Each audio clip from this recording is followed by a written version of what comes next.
ಮಹಿಳಾ ಅಧಿಕಾರಿಗೆ ನಿಂದನೆ ಬೆದರಿಕೆ, ಬೆಂಕಿ ಹಚ್ಚಿ ಕೊಲೆ ಮಾಡುವ ಆವಾಜ್, ಆಡಳಿತ ಪಕ್ಷದ ಬಲಾನ ದಿಮಾಕ. ಚಿಕ್ಕಬಳ್ಳಾಪುರದ ಶಿಡ್ಲಘಟ್ಟದಲ್ಲಿ ಬ್ಯಾನರ್ ಗಲಾಟೆ, ಮಹಿಳಾ ಅಧಿಕಾರಿಗೆ ನಿಂದನೆಯನ್ನ ಮಾಡಲಾಗಿದೆ.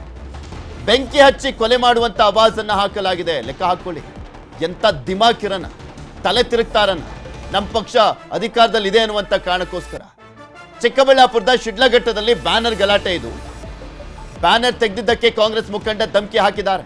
ನಗರಸಭೆ ಪೌರಾಯುಕ್ತಗೆ ಕರೆ ಮಾಡಿ ಬೆದರಿಕೆ ಹಾಕಿದ್ದಾರೆ. ಇದೇ ವಿಚಾರಕ್ಕೆ ಸಂಬಂಧಪಟ್ಟಂತೆ ಮಾತಾಡಲಿಕ್ಕೆ ನಮ್ಮ ಜೊತೆ ಅಮೃತ ಅವರು ಪೌರಾಯುಕ್ತೆ ದೂರವಾಣಿ ಸಂಪರ್ಕದಲ್ಲಿ ಜಾಯ್ನ್ ಆಗಿದ್ದಾರೆ. ನಮಸ್ಕಾರ ಮೇಡಮ್. ನಮಸ್ಕಾರ ಸರ್. ಮೇಡಮ್, ಯಾವ ರೀತಿಯ ಬೆದರಿಕೆ ಹಾಕಿದ್ದಾರೆ ನಿಮ್ಗೆ? ಏನಂದ್ರು? ಏನಂತ ಬೆದರಿಕೆ ಹಾಕಿದ್ರು? ಸರ್ ನಾವು ಸರ್ ಬ್ಯಾನರ್ ತೆಗ್ಸಿದ್ದಕ್ಕೆ ವಾರ್ಡ್ಗಳಲ್ಲಿ 31 ವಾರ್ಡ್ಗಳಲ್ಲೂ ಕೂಡ 106 ಸಮಸ್ಯೆಗಳಿದೆ. ವಾರ್ಡ್ ಇಂದ ಪ್ರತಿಯೊಬ್ಬರನ್ನು ಕರೆಸ್ತೀವಿ, ಸ್ಟ್ರೈಕ್ ಮಾಡಿಸ್ತೀನಿ ಅಂಡ್ ಎಲ್ಲರ ಕೈಲೂ ಚಪ್ಪಲಿಯಲ್ಲಿ ಹೊಡಿಸ್ತೀನಿ. ಬೇರೆ ಯಾವ್ದಾವ್ದು ಬ್ಯಾನರ್ ಪರ್ಮಿಷನ್ ಇಲ್ಲದೆ ಹಾಕೊಂಡಿದ್ದಾರೆ ಅದೆಲ್ಲ ಬೆಂಕಿ ಹಚ್ಚಿಸ್ತೀನಿ ಅಂತೆಲ್ಲ ಹೇಳಿದ್ರು ಸರ್. ಆಕ್ಚುಲಿ ಆಗಿದ್ದೇನು ಮೇಡಮ್ ಅಲ್ಲಿ?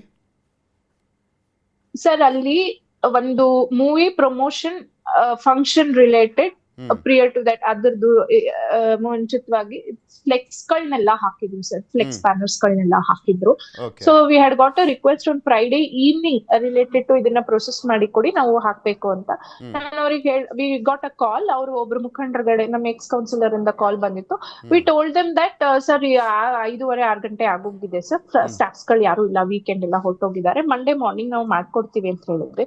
ಮೇಡಮ್ ಅದು ಬ್ಯಾನರ್ ಹಾಕ್ಬೇಕಾಗಿದ್ರಿಂದ ನೀವು ಅದನ್ನ ಹಾಕ್ತಾ ಇರಿ, ನಾವು early morning Monday at first hours ನಾವು ಅದನ್ನ ಬೇಗ ಪ್ರೊಸೆಸ್ ಮಾಡ್ಕೊಡ್ತೀವಿ, ನೀವು ಫೀಸ್ ಏನಿದೆ ಅದನ್ನ ಕಟ್ಬಿಟ್ಟು ಪ್ರೊಸೆಸ್ ಮಾಡಿಸ್ಕೊಳ್ಳಿ ಅಂತ ನಾವು ಹೇಳಿದ್ವಿ. ಸೊ ಅದು ಮಂಡೇ ಮಾರ್ನಿಂಗ್ ಬರೋ ಅಷ್ಟ್ರಲ್ಲಿ ಆಲ್ರೆಡಿ ಫ್ಲೆಕ್ಸ್ ಬ್ಯಾನರ್ಸ್ ಗಳು ಹಾಕ್ಬಿಟ್ಟಿದ್ರು ಅವರು. ಹಾಕಿರೋ ಸಿಚುಯೇಷನ್ ಅಲ್ಲಿ ನಮ್ಮ ಆಫೀಸ್ ಇಂದ 150 meters ಅಲ್ಲೇ ಒಂದು ಸರ್ಕಲ್ ಇದೆ, ಅದು ಸಣ್ಣ ಸರ್ಕಲ್. ಸೊ ಅಲ್ಲಿ ಮಧ್ಯದಲ್ಲಿ ಒಂದು ಪೋಲ್ ಇದೆ, ಆ ಪೋಲಿಗೆ ಅವ್ರನ್ನ ಅದನ್ನ ಕಟ್ಟಿದ್ರು. ಸೊ ಆ ಕಟ್ಟಿದ್ರಿಂದ ಒಂದು ವೆಹಿಕಲ್ ಏನೋ ಗುದ್ಕೊಂಡು ಹೋಗಿ ಅದು ಅರ್ಧ ಬಿದ್ದಿರೋ ಪೊಸಿಷನ್ ಅಲ್ಲಿ ಏನೋ ಇತ್ತಂತೆ.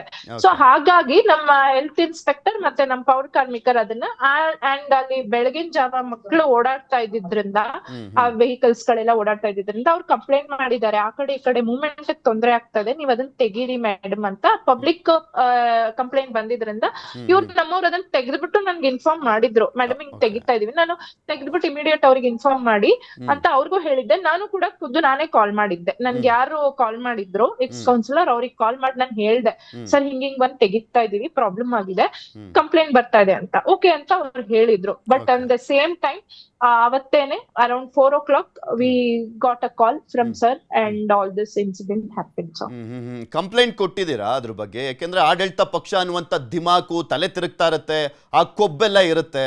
ನಿಮಗೆ ಈ ರೀತಿಯಾಗಿ ಆವಾಜ್ ಆಗದಂತವ್ರು ಕೆಲಸ ನಿರ್ವಹಿಸುವಂತ ಸಂದರ್ಭದಲ್ಲಿ ಕಂಪ್ಲೇಂಟ್ ಕೊಟ್ರಾ? ಸರ್ ಆಕ್ಚುಲಿ ಮಂಡೇ 4 o'clock ಇದು ಇನ್ಸಿಡೆಂಟ್ ಆಯ್ತು.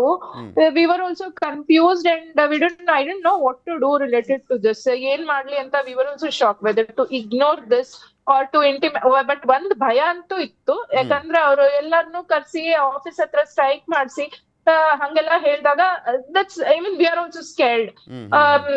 ಅದಕ್ಕೆ ನನ್ಗೂ ಭಯ ಇದ್ದಿದ್ರಿಂದ ನಾನು ಏನು actually I didn't do anything for one entire day. Yesterday ನಮ್ಗೆ DC ಸರ್ ಮೀಟಿಂಗ್ ಇದ್ದಿದ್ರಿಂದ ಅಲ್ಲಿ we had all are other commissioners also. ನಮ್ಮ 4 CMC ಗಳ ಕಮಿಷನರ್ಸ್ ಅಲ್ಲೇ ಬಂದಿದ್ರು, ನಮ್ PD ಇದ್ದಿದ್ರು. ಅವ್ರ ಮುಖಾಂತರ ಹಾಗೆ ಜನರಲ್ ಆಗಿ ಮಾತಾಡುವಾಗ I brought to the notice of them, ಈ ತರ ಎಲ್ಲ ಆಗಿದೆ ನೋಡಿ, ಹಿಂಗೆಲ್ಲಾ ಮಾತಾಡಿದ್ದಾರೆ ಅಂತಾಗ they brought it to the notice of DC sir. Yeah this is how it got complaint ಕೊಡ್ಬೇಕಲ್ಲ ಮೇಡಮ್, ಯಾಕೆಂದ್ರೆ ದಿಟ್ಟವಾಗಿ ಫೇಸ್ ಮಾಡ್ತಾ ಇದ್ದೀರಾ ಅಂತ ಬಂದಂತ ಸಂದರ್ಭದಲ್ಲಿ ಮತ್ಯಾವತ್ತು ಇನ್ಯಾರಿಗೂ ಕೂಡ ಆಗಬಾರ್ದು. ಪೌರಾಯುಕ್ತೆ ನಿಮ್ಮ ಅಧಿಕಾರಕ್ಕೆ, ನಿಮ್ಮ ಸ್ಥಾನಕ್ಕೆ ಅವ್ರು ಕೊಡ್ತಾ ಇರುವಂತ ಮರ್ಯಾದೆ ಎಷ್ಟು ಮಟ್ಟಿಗೆ ಎಷ್ಟು ಕೀಳಾಗಿದೆ ಅನ್ನುವಂತ ನೋಡ್ತಾ ಇದೆ. ಅವ್ರು ಎಷ್ಟೇ ದೊಡ್ಡವರಾದ್ರೇನಂತೆ, ಸರ್ಕಾರಿ ಅಧಿಕಾರಿಗೆ ಕೆಲಸವನ್ನ ನಿರ್ವಹಿಸಲಿಕ್ಕೆ ಬಿಡ್ತಾ ಇಲ್ಲ ಅಂದ್ರೆ ಕ್ರಮ ಕೈಗೊಳ್ಬೇಕಲ್ವಾ? ಇನ್ನು ಸಾಮಾನ್ಯ ಜನರ ಪ್ರಶ್ನೆ Definitely, sir. More than me, sir has used vulgar language. ನಮ್ಮ ಹೆಲ್ತ್ ಇನ್ಸ್ಪೆಕ್ಟರ್ಸ್ ಗಳಿಗೆ, ಹೆಲ್ತ್ ಸ್ಟಾಫ್ಸ್ ಗೆ ಯಾರು ಬಿಚ್ಚಿದ್ರು ಅವರಿಗೆ he has used a vulgar language that is very disheartening. I had promised my staffs that down the lane in my administration, I'll be standing right before you, behind, I mean, in front of all of you people. If any incident comes, it has to strike via me rather than reaching you people ಅಂತಾನೆ ನಾನು ಹೇಳಿದ್ದು. ನಿಮ್ಮ ಮುಂದೆ ನಾನು ಇರ್ತೀನಿ, ನನ್ನ pass ಮಾಡಿನೇ ನೀವು ಬರ್ಬೇಕು, ನೀವ್ ಏನಕ್ಕೂ ಹೆದರ್ಕೋಬೇಡಿ. You go ahead and do everything permission within the limits of law. ನೀವ್ ಯಾರಿಗೂ ಹೆದರ್ಕೋಬೇಡಿ. ಪ್ರಾಬ್ಲಮ್ ಮೇಡಮ್, ಲಾಗಿನ್ನ ಯಾರು ದೊಡ್ಡವರಲ್ಲ ಅನ್ನುವಂಥದ್ನ ನಾವ್ ಯಾರು ಕೂಡ ಹೇಳ್ಕೊಡ್ಬೇಕಾಗಿಲ್ಲ ನಿಮ್ಗೆ, ಅದು ನಿಮಗೆ ಚೆನ್ನಾಗಿ ಗೊತ್ತಿದೆ. ನೀವೇ ಕ್ರಮ ಕೈಗೊಳ್ಳುವಂತ ನಿಟ್ಟಿನಲ್ಲಿ ಮುಂದಾಗದೇ ಇದ್ರೆ ನಿಮ್ಮ ಕೆಳಗಿರುವಂತ ನೌಕರರಿಗೆಲ್ರಿಗೂ ಕೂಡ ಭಯದ ವಾತಾವರಣ ಇರುತ್ತೆ. ಇದು ಸೇಮ್ ರಿಪೀಟೆಡ್ಲಿ ಮತ್ತೆ ಮತ್ತೆ ಇದೇ ರಿಪೀಟ್ ಆಗ್ತಾನೆ ಹೋಗ್ತಾ ಇರುತ್ತೆ. ಅವ್ರು ಮತ್ತೆ ದಿಮಾಕನ್ನ, ತಮ್ಮ ಕೊಬ್ಬನ್ನ, ತಮ್ಮ ಮಾತುಗಳನ್ನ ಕೀಳಾಗಿ ಮಾತನಾಡುವಂಥದ್ದು ಮುಂದುವರಿಸ್ತಾರೆ. ಇದೊಂದು ಪಾಠ ಆಗ್ಬೇಕಲ್ವಾ? ಅಮೃತ ಮೇಡಮ್ ಈ ರೀತಿಯಾಗಿ ಮಾಡಿದ್ರು, ನಾವು ಕೂಡ ಹಿಂದೆ ಮುಂದೆ ನೋಡಬಾರ್ದು, ನಾವು ಕಂಪ್ಲೇಂಟ್ ಕೊಡೋಣ, ಯಾರಿಗೂ ಎದ್ರದ್ ಬೇಕಾಗಿಲ್ಲ ಅಂತ ಹೋಗ್ಬೋದಲ್ಲ ಅಂತ ಅಷ್ಟೇ. ಎಸ್ ಸರ್, ಅದಕ್ಕಂತಾನೆ ನಾವ್ ಇವತ್ತು ಸ್ಟ್ರೈಕ್ ಕೂಡ ಹೊರಗಡೆ ಸ್ಟ್ರೈಕ್ ಮಾಡಿಸ್ತಾ ಇದೀವಿ. ಐ ಮೀನ್ ನಮ್ಮ ಎಂಪ್ಲಾಯೀಸ್ ಗಳೆಲ್ಲ we have lockdown and ಮಾಡ್ತಾ ಇದ್ದಾರೆ. So we will take, I mean ನಾವು ನಮ್ ಸೀನಿಯರ್ ಆಫೀಸರ್ಸ್ ಗಳಿಗೆ ಇನ್ಫಾರ್ಮ್ ಮಾಡ್ಬಿಟ್ಟು, ಅಂದ್ರೆ we will take their opinion and we will lodge a complaint. Yes, complaint ಕೊಡ್ತೀನಿ ಅಂತ ಹೇಳ್ತಾ ಇದ್ದೀರಾ, ನೌಕರರ ಪರವಾಗಿ ನಿಂತ್ಕೊಳ್ತೀನಿ ಅಂತ ಹೇಳ್ತಾ ಇದ್ದೀರಾ. ನೋಡೋಣ, ನೀವು ಕೂಡ ಇದನ್ನ ಅಂದ್ರೆ ಮುಂದುವರಿಸಿದಂಥ ಸಂದರ್ಭದಲ್ಲಿ ಮತ್ತಾರು ಕೂಡ ಈ ರೀತಿಯಾಗಿ ಆವಾಜ್ ಹಾಕೋದು, ಬೈಯೋದು, ಕೀಳಾಗಿ ಮಾತನಾಡುವಂಥ ಒಂದು ಕೆಲಸಗಳು ಇರ್ತಾವಲ್ಲ, ಪ್ರಕರಣಗಳು ಕಡಿಮೆ ಆಗುತ್ತೆ. ಧನ್ಯವಾದ ಮೇಡಮ್, ನ್ಯೂಸ್ 18 ಜೊತೆ ಮಾತನಾಡಿದ್ದಕ್ಕೆ.